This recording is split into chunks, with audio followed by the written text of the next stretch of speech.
Bem-vindos ao Baú IPP. A gente estava aqui vasculhando o nosso baú e descobrimos uma pregação que aconteceu há 8 anos atrás, pregada pelo nosso pastor reverendo Arival Dias Casimiro. Ela ocorreu em novembro de 2012.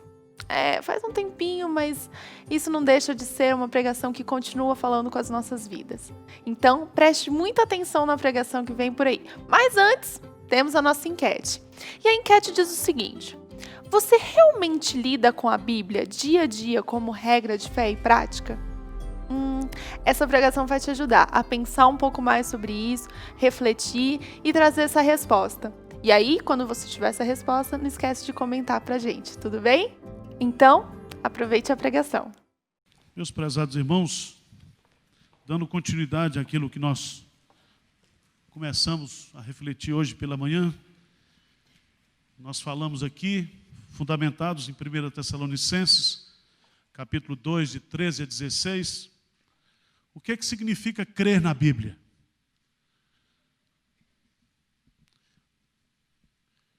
Eu vejo muita gente repetindo aí os lemas da reforma, sola Escritura. Sola Escritura. Mas sola Escritura mesmo, na minha vida diária, eu tenho vivido isso. Nós aprendemos aqui, ao exemplo dos crentes de Tessalônica, o que significa crer na Bíblia? Significa, primeiro, aceitar a autoridade da Bíblia em todas as áreas da minha vida. Todas as áreas da minha vida. Antes de ler o texto, se as crianças quiserem sair, pode sair, que vai ter a mensagem específica para as crianças. Segunda coisa, o que significa crer na Bíblia? Significa aceitar e enfrentar a oposição que esta fé na Bíblia, que essa prática na Bíblia traz para a minha vida. Esse é um ponto fundamental. Terceira coisa, nós temos que estar preparados também para aceitar o julgamento que a palavra de Deus vai fazer na sociedade e na vida da igreja. Porque essa palavra que é graça, ela também é juízo. Mas tem uma área que eu quero focar hoje à noite, que é uma área muito sensível, que é o poder da palavra trabalhando nas minhas emoções e no meu mundo interior. Nós temos duas correntes que são extremas. Uma corrente é aquela que está substituindo o ensino da palavra pela psicologia, pela psicanálise. Então, qualquer problema que o crente tem, ele vai para o terapeuta. Ele vai para o psicólogo. E parece que a Bíblia não tem nenhum valor terapêutico. E às vezes, a origem dos nossos problemas são pecados escondidos. São comportamentos e sentimentos que precisam ser confrontados nouteticamente pela palavra de Deus. Mas há outro extremo que é achar também que é só a Bíblia e esquecer a ciência. Não, a ciência é uma bênção de Deus. Eu já falei aqui sobre depressão, sobre ansiedade, sobre síndrome de pânico. Se você precisar tomar um faixa preta, tome, não é pecado. E se o missionário que você assiste na televisão mandar você jogar, vai ele e você preso, porque ele não pode fazer isso. A medicina é uma bênção de Deus. Todo conhecimento, toda verdade científica, verdadeiramente ela procede de Deus. Então nós não podemos aqui de forma nenhuma isolar, negar a ciência, porque a ciência é uma bênção de Deus. Mas eu quero trabalhar nesta noite essa questão que está tomando conta muitas vezes da igreja. A igreja não acredita mais, ou a maioria da igreja, que a palavra de Deus ela é poderosa para me aconselhar, para me confrontar, para trabalhar no meu mundo interior, para corrigir as minhas emoções e os meus sentimentos. Eu quero ler alguns textos, mas eu quero focar o texto principal. Abra a Bíblia lá no Salmo 19. Salmo 19, o salmista Davi, ele nos dá aqui um ensino precioso sobre a suficiência das Escrituras, da palavra de Deus, para trabalhar o nosso mundo interior, as nossas emoções, as doenças da nossa alma, do nosso coração. O Salmo 19, veja aí, ao mestre de canto, Salmo de Davi. Foi Davi que o compôs. A primeira parte do Salmo vai do verso 1 até o verso 6. Ele está falando aqui da revelação natural de Deus. Preste atenção. Se contemplar a natureza e os astros, e botar a musiquinha da cachoeira, resolvesse os nossos problemas emocionais, Davi resolveria. Graças a Deus por isso. A Bíblia não é panteísta. A Bíblia não é animista. Os problemas da alma humana precisam ser resolvidos por Deus através da sua palavra. E eu quero ler a partir do versículo 7. Vamos ler juntos? Salmo 19, a partir do versículo 7 em diante. O que é que diz aí? A lei do Senhor é perfeita e restaura a alma. O testemunho do Senhor é fiel e dá sabedoria aos simples. Os preceitos do Senhor são retos e alegram o coração. O mandamento do Senhor é puro, ilumina os olhos. O temor do Senhor é límpido e permanece. Os juízos do Senhor são verdadeiros e todos igualmente justos. São mais desejáveis do que o ouro, mais do que muito ouro depurado, e são mais doces do que o mel e o destilado dos favos. Além disso, por eles se admoesta o teu servo, em os guardar a grande recompensa. Quem há que possa discernir as próprias faltas? Absolve-me das que me são ocultas. Também da soberba, guarda o teu servo, que ela não me domine. Então serei irrepreensível e ficarei livre. As palavras dos meus lábios e o meditar do meu coração sejam agradáveis na tua presença, rocha minha e redentor meu. Ó Deus querido, nós nos curvamos diante da autoridade suprema da Escritura Sagrada. A tua palavra é inerrante, é infalível. A tua palavra é viva e poderosa. Ajuda-nos, ó Deus, a comer essa palavra, a saborear essa palavra, a depender dessa palavra, que ela seja o alimento do nosso coração, Pai. Fala conosco nessa noite, nos ajude, nos abençoe. Nós te pedimos isso em nome de Jesus. Amém. Meus prezados irmãos, o que consola você quando você está angustiado? Você como crente. Quando você está angustiado, você mulher, vai para o shopping, compra as coisinhas. Estava assim meio deprê, meio angustiada, fui ali, corta o cabelo, faz as unhas. Você jovem, quando está angustiado como crente, o que você faz? Você toma uns goró, fuma um baseado, o que você faz? Quando você está angustiado. Abra a sua Bíblia no Salmo 119, versículo 50. Eu li esse versículo para um rapaz que eu conheci lá em Fernando de Noronha. Ele estava fumando maconha. Ele disse, pastor Arival, aqui em Fernando de Noronha é bonito para turista. Viver aqui em Fernando de Noronha é uma chatice. E eu falei, é verdade, porque eu estou aqui há 2 dias, estou doido para ir embora. É bonito, golfinho, não sei o quê, tubarão, muito bonito. Mas eu estou com saudade do Recife, do engarrafamento, das coisas aí, de shopping. Ele disse, pastor, aqui a gente tem um problema.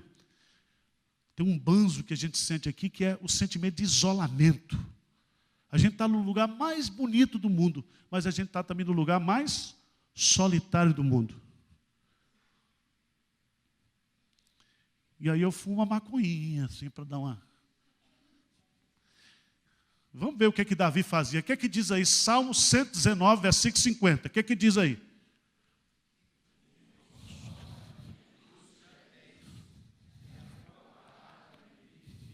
Que bênção. O que é que Davi faz?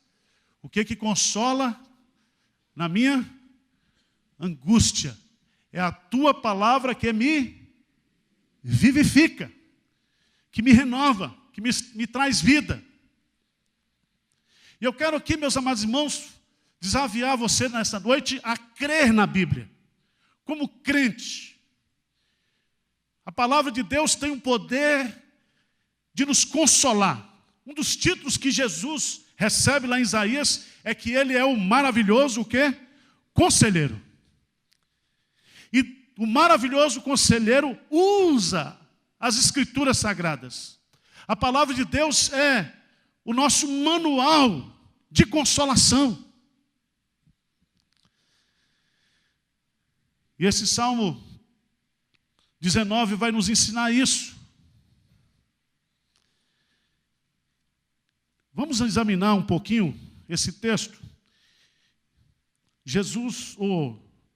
Davi começa dizendo, e ele vai usar aqui de um recurso que na poesia hebraica, isso aí é uma composição musicada.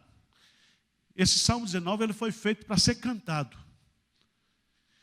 E na poesia hebraica não existe a rima, não existe o verso, existe o paralelismo de ideias. Ou são ideias que se contradizem, ou são sinonímicas, ou se complementam. E você, quando for estudar o texto, você não fica procurando a rima, você vai pegar a lógica do pensamento, da ideia. E ele faz 6 afirmações contundentes sobre a palavra de Deus. Ele dá um nome para a palavra de Deus. Ele dá um adjetivo para a palavra de Deus. E ele dá um efeito prático na nossa vida que a palavra de Deus produz. Amém? Veja bem, ele começa dizendo assim, a lei do Senhor é perfeita e restaura a alma. O quê? A lei do Senhor. E ele vai usar aqui no hebraico a expressão hebraica Torá, que enfatiza a natureza didática da Escritura. Lembra de 2 Timóteo? Que a palavra do Senhor ela é útil para nos ensinar, para nos corrigir, para nos consolar, para nos educar. Então preste atenção, ele vai dizer aqui, olha, a palavra de Deus é o maior manual educativo. A palavra de Deus, o seu conteúdo é pedagógico. Mas ele vai usar um adjetivo para caracterizar essa lei do Senhor. Ela é o quê? Perfeita. E a palavra perfeita no hebraico significa inteira, completa, suficiente. Quando ele fala que a lei do Senhor é perfeita, ele está dizendo, a lei do Senhor cobre todas as necessidades que nós temos. Ela é extremamente abrangente.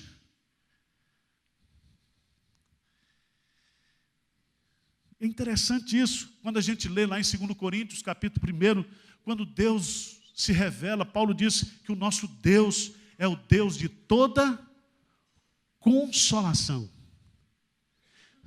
Significa o quê? Que Deus consola aquele que é traído. Que Deus consola aquele que é viúvo. Que Deus consola aquele que é adolescente. Ou seja, não existe idade, não existe pessoa, não existe situação e circunstância, não existe problema da alma humana que Deus não possa consolar, confortar. Mas o que é importante aqui nesse texto, ele diz assim, olha, a lei do Senhor é perfeita, e diz o quê? Restaura a alma. A palavra alma aqui, nefesh, é a palavra mais forte do hebraico para falar do nosso mundo interior, da nossa vida. E esse verbo restaurar no hebraico significa converter, revitalizar, refrescar, transformar.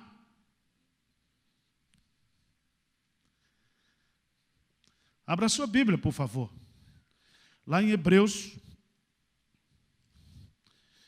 capítulo 4.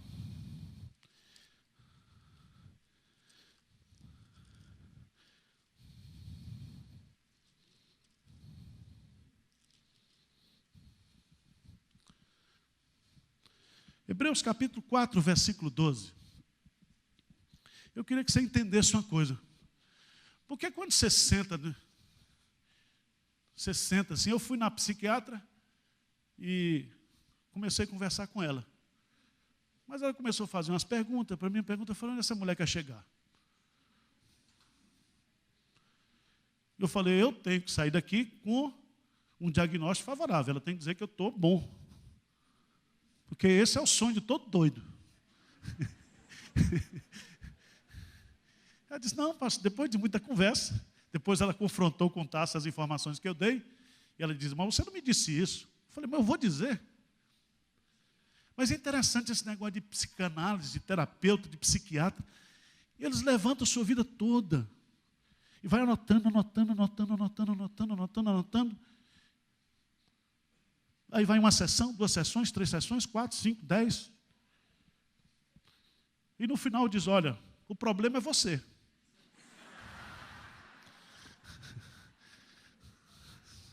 Se você não se ajudar, já viram isso?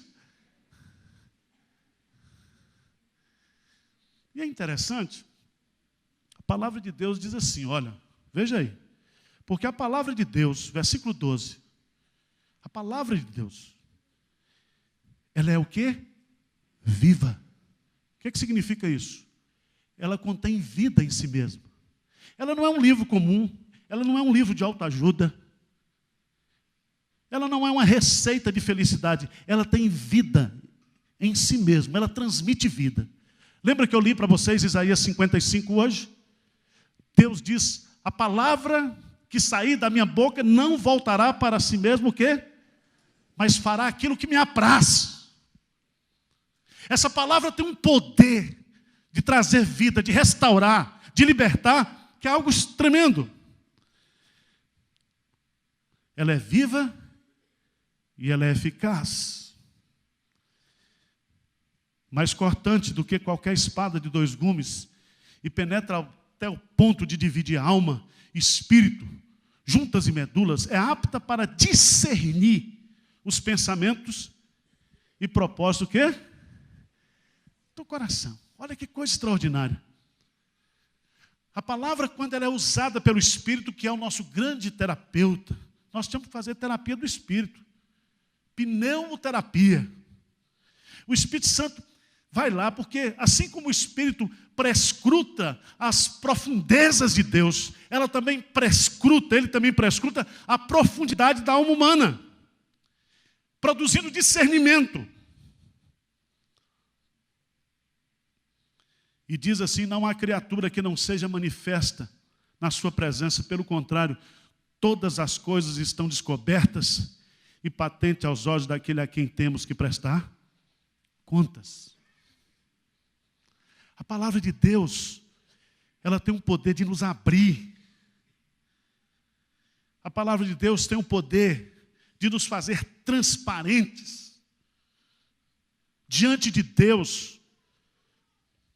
E aqui eu queria que você entendesse, quando o salmista, ele diz que a lei do Senhor é perfeita e restaura a alma, a lei do Senhor tem o poder de restaurar, meus amados irmãos, a nossa alma no sentido espiritual, no sentido emocional, no sentido sentimental. A palavra de Deus, ela tem um poder curativo. Porque o espírito da palavra é Jesus. O agente da palavra é o Espírito Santo. E a origem da palavra é Deus. Toda a escritura é inspirada por Deus. Theopneustos. É o sopro de Deus. É aquilo que procede de dentro de Deus para fora de Deus. Então, quando essa palavra cai sobre nós, cai dentro de nós, ela tem um poder transformador. Mas você acredita nisso? O que consola você na sua angústia?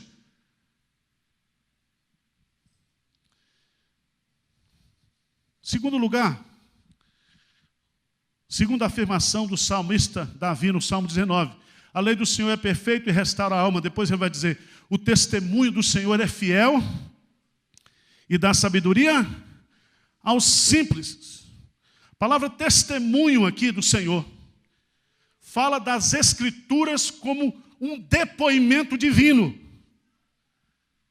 O conteúdo das Escrituras são os pensamentos de Deus e as afirmações, eu diria assim, solenes de Deus, verídicas de Deus.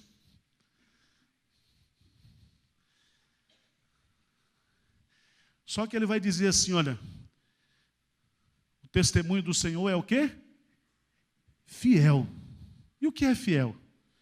Fiel significa inabalável, irremovível, inconfundível, seguro e digno de confiança. A palavra de Deus nos oferece um fundamento sobre o qual podemos construir as nossas vidas e os nossos destinos. E ela dá sabedoria aos simples. Sabedoria aqui não é sofia, não é filosofia, amigo da sabedoria. Sabedoria aqui é sabedoria de vida. É sabedoria existencial. É sabedoria sobrenatural. É sabedoria divina. É discernimento de fatos, de acontecimentos, de pessoas, de circunstâncias, de situações. E aí vem uma coisa interessante, que dá sabedoria ao quem? Aos simples. E quem são simples aqui? E aí nós temos que mostrar para você que o problema da igreja hoje é que nós estamos estudando sola fide somente no âmbito da academia. E nós podemos ter a exegese, nós podemos ter o conhecimento manuscritológico, nós podemos fazer um monte de coisa. Mas a Bíblia existe não é somente para o estudo acadêmico, a Bíblia existe para o viver diário. E simplicidade aqui é humilhação, é você submeter a sua razão, o seu entendimento. Como diz Provérbios, não sejas sábios aos teus próprios olhos e não te estribes no teu próprio entendimento. Você lembra da oração que Jesus Cristo fez? Jesus disse assim, graças te dou, ó Pai, porque ocultaste essas coisas aos sábios entendidos e a revelaste aos pequeninos. E pequeninos aqui, e aí vem essa questão, o que significa a Bíblia para você? Você tem que aceitar a Bíblia como autoridade de Deus em todas as áreas da sua vida, meu irmão. Nas decisões que eu tenho que tomar, nos meus relacionamentos, no meu trabalho, eu preciso da palavra de Deus, porque a palavra de Deus dá sabedoria, dá discernimento, dá compreensão. Terceira afirmação, a lei do Senhor é perfeita e restaura a alma, o testemunho do Senhor é fiel e dá sabedoria aos simples. Aí vem a terceira palavra, diz assim, os preceitos do Senhor são retos e alegra o coração. Preceitos. Preceitos, no hebraico, significam princípios divinos para o caráter e para a conduta. Se Deus nos criou, se nós cremos que nós somos criaturas e filhos de Deus, o manual de funcionamento dessa criatura está aqui. Sabe quando você compra uma televisão? Vem lá o manual lá de funcionamento. Você vai obedecendo.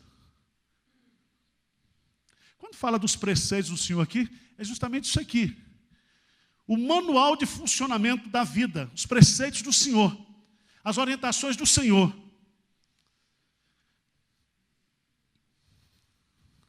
E diz aqui, eles são o quê? São retos. E a palavra reto aqui, ela só pode ser entendida em oposição àquilo que é errado. Essa palavra tem o sentido de mostrar a alguém o caminho verdadeiro. As verdades das Escrituras delineiam a trilha apropriada através do labirinto da vida. Gostaram disso aí? Estou aprendendo com o pastor Hernandes.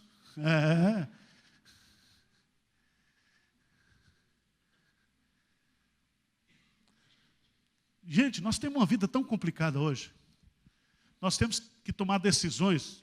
Estou vendo o Benedito ali, lá no Mackenzie, quantas decisões, quanto documento para assinar, quanta coisa, quanto professor, quanto curso, quanto não sei o quê. O homem fica doido. Aí ele precisa dizer, Senhor, eu sou magnífico, mas eu não valo nada. Esse título que me deram aqui de magnífico está muito bom. Mas eu preciso do Senhor. Eu preciso que o Senhor me dê sabedoria. Aí o Benedito tem que de vez em quando entrar no banheiro lá, ajoelhar, virar a tampa do vaso. Senhor, me ajuda, eu tenho que tomar essa decisão, eu tenho que demitir essa pessoa, eu tenho que contratar. Me dê sabedoria, me ensina, Senhor. Irmãos, ou nós caminhamos com Deus, ou a Bíblia tem algum valor para a nossa vida prática, ou esse negócio de ficar falando só as Escrituras. Isso não tem valor nenhum. Isso é reza. A palavra de Deus tem que produzir efeito vital, transformador. A palavra tem que produzir reforma na minha vida e na sua vida. Mas o que é interessante nesse texto, diz que os preceitos do Senhor são retos e alegram o quê? O coração. O que eu fico triste muitas vezes é que eu vejo na igreja o crente dizendo, eu tomei essa decisão, mas estou tranquilo, estou em paz. O cara tomou a decisão de desobedecer a palavra de Deus, de pecar. E ele acha que ele vai ser feliz quebrando princípios da palavra de Deus, desobedecendo os princípios da palavra de Deus. Não é assim, meu irmão? A verdadeira alegria, ela é produzida pelo poder da palavra. É a palavra de Deus que alegra o coração. É a palavra de Deus que transforma as nossas tristezas em alegria. É a palavra de Deus que nos consola, que nos anima. É a palavra de Deus que faz com que nós sejamos consolados pelo Espírito. É através da palavra de Deus que a paz de Deus, que excede todo o entendimento, é derramada na nossa mente, no nosso coração. A palavra de Deus é o nosso remédio. Quarta afirmação, eu já estou terminando. Diz assim, a lei do Senhor, o testemunho do Senhor, os preceitos do Senhor. E aí vem outra palavra dizendo assim, o mandamento do Senhor. E aqui essa expressão mandamento vem com força jurídica. A palavra de Deus não é opção. A palavra de Deus não vai dizer o caminho que eu quero andar, mas o caminho que eu devo andar. Ensina a criança no caminho que ela o quê? Deve andar. Deus não está dizendo o que é que você vai sentir se a palavra lhe disser isso. Deus está dizendo, olha, obedeça. Obedeça. É mandamento do Senhor. Vem com força forense, vem com força legal, vem com jurisprudência celestial.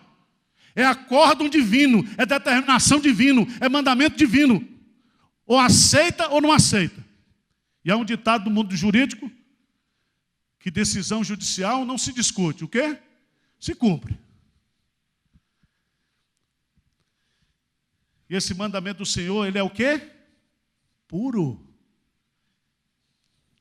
Eu gosto dessa palavra, porque a palavra puro significa lucidez. A palavra de Deus não é obscura. Pedro fala que há certamente coisas nas Escrituras que são difíceis de entender. Mas, irmãos, naquilo que a gente precisa para viver, a palavra de Deus não é um livro obscuro. Crer no Senhor Jesus Cristo, será salvo tu e a tua casa. Tem dificuldade? Quando Deus dá os mandamentos, coisas simples. Não matarás, não furtarás, não cobiçarás. Tem dificuldade para entender? Precisa fazer um curso de esoterismo, acender uns incensos, cantar um mantra? Não está claro. Mas quando a gente não quer obedecer, a gente diz, mas isso aqui foi dito para agora ou para depois? Isso era para antigamente. E é um detalhe. As Escrituras, por causa de sua absoluta clareza, trazem entendimento onde há ignorância. A palavra de Deus é luz nas nossas trevas, lâmpada para os meus pés e a tua palavra e luz para o meu caminho. Quando a gente busca, quando a gente se aconselha, quando a gente lê, quando a gente estuda, Deus fala conosco. Faça isso não, meu filho. Isso é fria que você vai entrar. Esse cara não serve para você. Essa conduta está errada.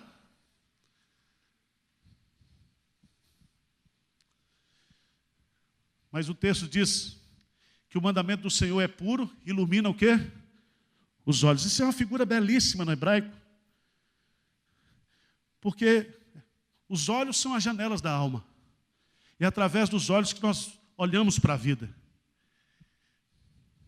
E dependendo da condição da nossa visão, a coisa fica embaçada. Mas a palavra de Deus, ela traz essa luz de tal maneira que eu fico entendendo, eu vejo as coisas. Você sabe, quando a gente está apaixonado por uma ideia, quando a gente quer uma coisa de todo jeito, a gente fica cego. A gente quer aquilo, a gente acha que aquilo é correto. E a Bíblia diz que há caminhos que aos nossos olhos parecem o quê? Direitos. Mas são caminhos de morte. E aí entra a palavra de Deus como um jato de luz, de compreensão, de entendimento. E nós que somos crentes, a palavra de Deus diz que nós temos a mente de Cristo. E essa palavra vem nos dar sabedoria. Essa vem iluminar a nossa visão. Mas eu quero terminar com esses dois últimos aí do Senhor. O temor do Senhor é límpido e permanece para sempre. E esse temor do Senhor aí, o que é que significa isso? A palavra temor do Senhor significa a fala de Deus, a Bíblia. A Bíblia é o manual do temor, porque é através da Bíblia que nós aprendemos a adorar a Deus.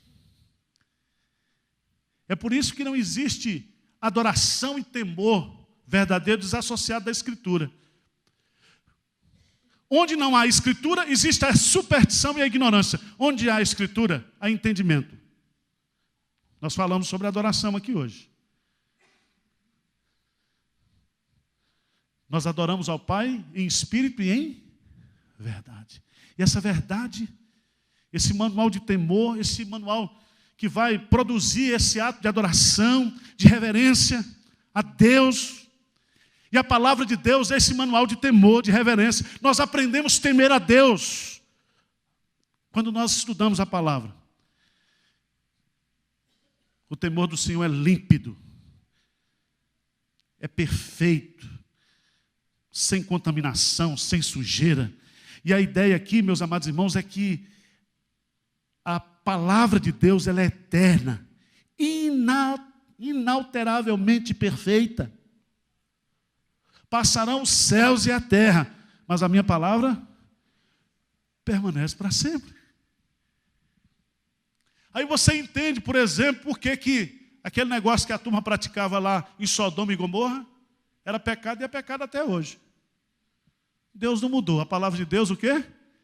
Permanece. Então esse negócio hoje da modernidade dos crentes, olha, pastor, o negócio é diferente. Hoje é diferente. É diferente porque nós estamos colocando os nossos achismos, nós estamos substituindo a palavra de Deus pelas nossas ideologias, pelo nosso humanismo, pelas nossas tradições. Mas a palavra de Deus, ela estabelece princípios e fundamentos imutáveis. E aí é uma coisa interessante. Eles permanecem para sempre. Finalizando, em sexto lugar, os juízos do Senhor são verdadeiros e todos igualmente justos. O salmista então encerra, quando ele fala dos juízos do Senhor, significa a ordenança do Senhor, os vereditos divinos que procedem do trono do supremo juiz que é Deus. A Bíblia é o padrão de Deus, o juiz de todos os homens. O destino eterno dos homens, da sociedade, da história, estão nas mãos de Deus. Todos nós prestaremos conta. E o livro que será usado de confrontação será a palavra do Senhor. Por isso que a Bíblia diz que o mundo passa, bem como as suas concupiscências, mas aquele que faz a vontade do Senhor permanece para sempre. E o texto diz: todos igualmente justos. O que significa isso? Significa que quando a gente obedece à palavra de Deus, nós temos um justo relacionamento com Deus, nós temos um justo relacionamento conosco mesmo, nós temos um justo relacionamento com o nosso próximo. Ou seja, justiça é produzida pela palavra de Deus. A verdadeira justiça.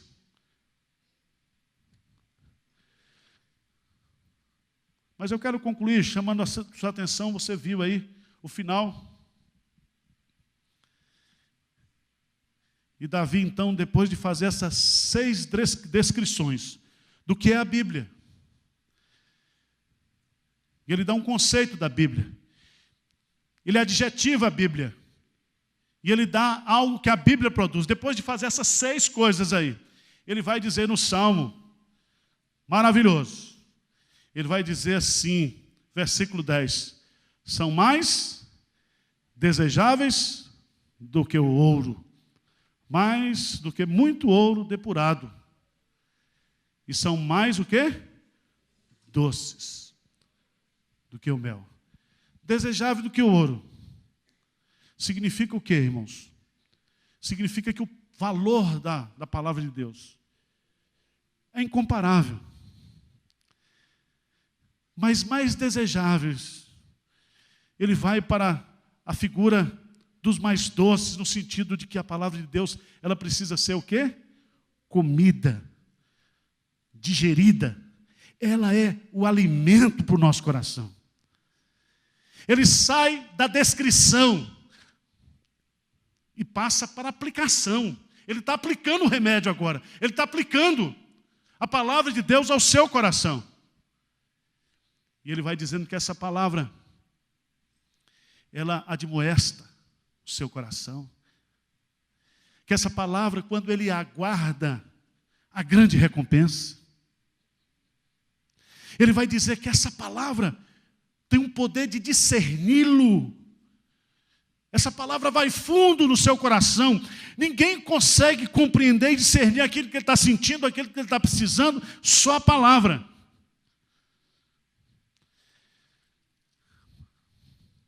Mas o que é bonito nesse salmo, sabe o que é?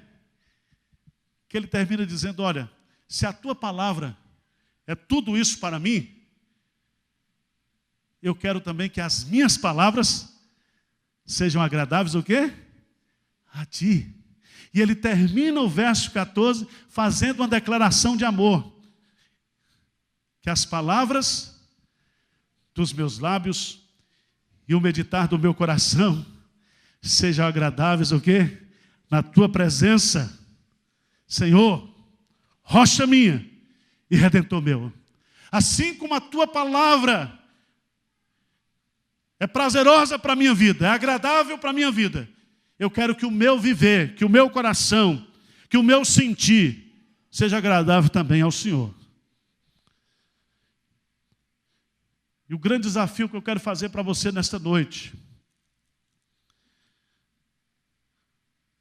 o que significa crer na Bíblia? Você diz que crê na Bíblia. A Bíblia é autoridade em todas as áreas da sua vida, autoridade suprema. A palavra de Deus tem sido o meu consolo,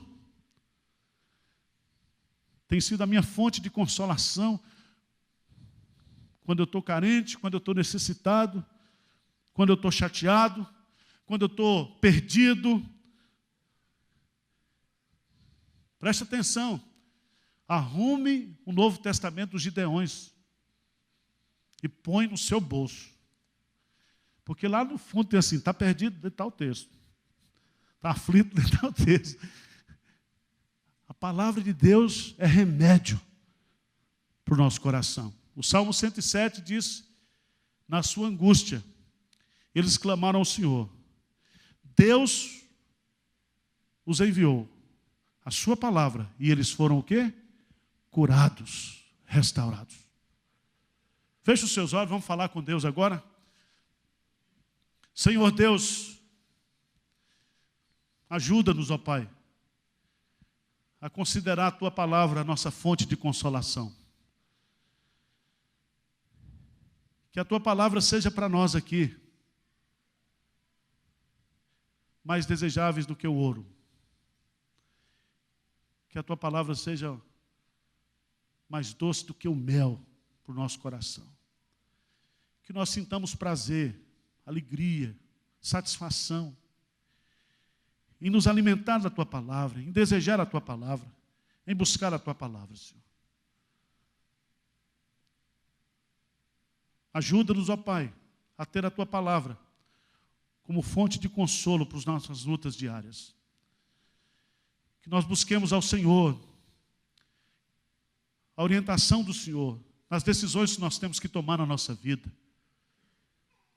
Principalmente aquelas decisões importantes, Pai, que têm desdobramentos, que têm consequências tremendas na nossa vida.